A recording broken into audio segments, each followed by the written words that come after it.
Assalamualaikum warahmatullahi wabarakatuh. Perkenalkan, nama saya Anjali. Saya berasal dari kelas 4A5 Manajemen, mata kuliah Manajemen Strategi, dosen pembimbing yaitu Bapak Ronald Aprianto. Di sini saya akan menjawab soal UAS. Yang pertama yaitu pengambilan keputusan strategi seringkali berhubungan dengan trade-off. Bagaimana konsep keduanya? Berikan penjelasan Anda sekomprehensif mungkin dan berikan contoh.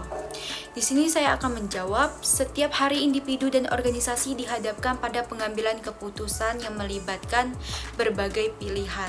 Sayangnya, kita tidak dapat memiliki semua yang kita inginkan.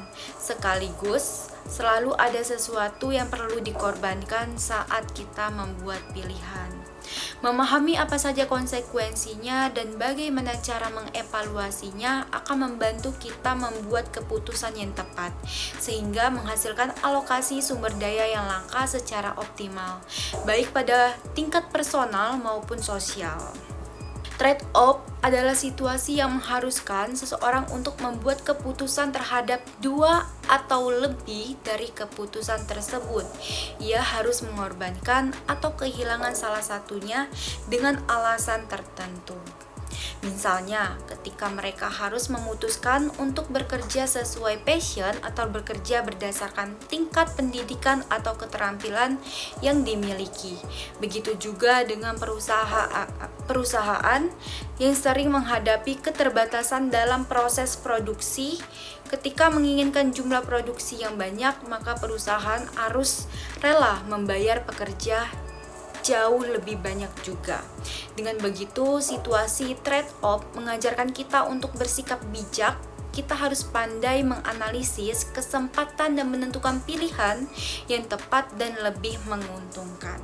Soal kedua yaitu dalam pandangan industrial organization menyatakan bahwa faktor eksternal lebih penting daripada faktor internal. Mengapa demikian dan apa hubungan dengan model 5 kekuatan Porter? Di sini saya akan menjawab. Faktor eksternal sering dianggap lebih penting karena berada di luar kendali perusahaan dan memiliki dampak signifikan seperti perubahan ekonomi, revolusi, teknologi, dan juga tren pasar.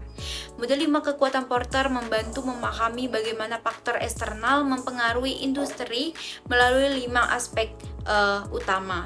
Yang pertama yaitu ancaman pendatang baru, mudahnya perusahaan baru masuk pasar. Yang kedua yaitu kekuatan pemasok, yaitu pengaruh pemasok terhadap biaya dan juga kualitas. Yang ketiga yaitu kekuatan pembeli, daya tawar konsumen. Dan yang keempat yaitu ancaman produksi pengganti karena adanya keberadaan alternatif yang lebih baik. Dan yang kelima yaitu persaingan industri atau intensitas persaingan antar perusahaan. Memahami ini membantu perusahaan beradaptasi dan bersaing lebih baik di pasar.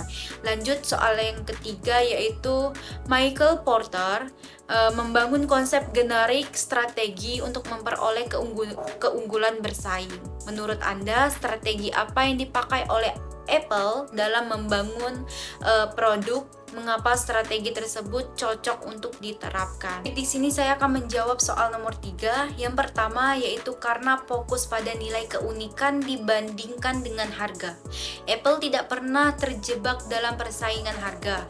Perusahaan ini selalu mempunyai cara sendiri untuk menentukan harga setiap produknya. Mereka lebih berfokus pada untuk mengembangkan nilai keunikan produknya daripada harus menghabiskan waktu dalam persaingan harga suatu produk. Nilai keunikan tersebutlah yang menjadi kekuatan jika dibandingkan dengan kompetitor lain. Anda dapat melihat sendiri bagaimana produk Apple memiliki desain yang unik, cantik, dan juga menarik. Yang kedua yaitu terus melakukan inovasi. Kunci dari semua yang dilakukan Apple adalah inovasi. Inovasi inilah yang membuat Apple mampu bertahan dalam kondisi persaingan yang luar biasa ketat ini. Apple tidak pernah berhenti untuk selalu berinovasi. Apple terus meluncurkan produk-produk inovatif terbarunya. Inovasi inilah yang telah membuat perusahaan raksasa teknologi selalu berada di baris terdepan dari kompetitor lainnya. Contoh inovasi yang dilakukan Apple yaitu pada produk iPhone. Produk iPhone terus berinovasi dari generasi ke generasi. Yang ketiga yaitu karena strategi branding yang baik, seperti dengan logo serta nama perusahaan yang mudah diingat. Apple menamakan ide bahwa barang-barang produksinya merupakan teknologi canggih dan mudah digunakan atau dapat dikatakan user friendly. Kebalikan dari pemahaman umum bahwa semakin canggih suatu alat, maka semakin rumit juga pengoperasiannya.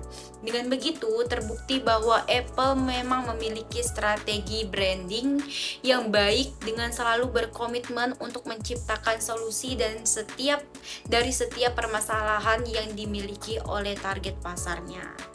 Segitu aja jawaban yang saya berikan untuk soal-soal yang sudah Bapak berikan. Terima kasih. Saya ucapkan wassalamualaikum warahmatullahi wabarakatuh.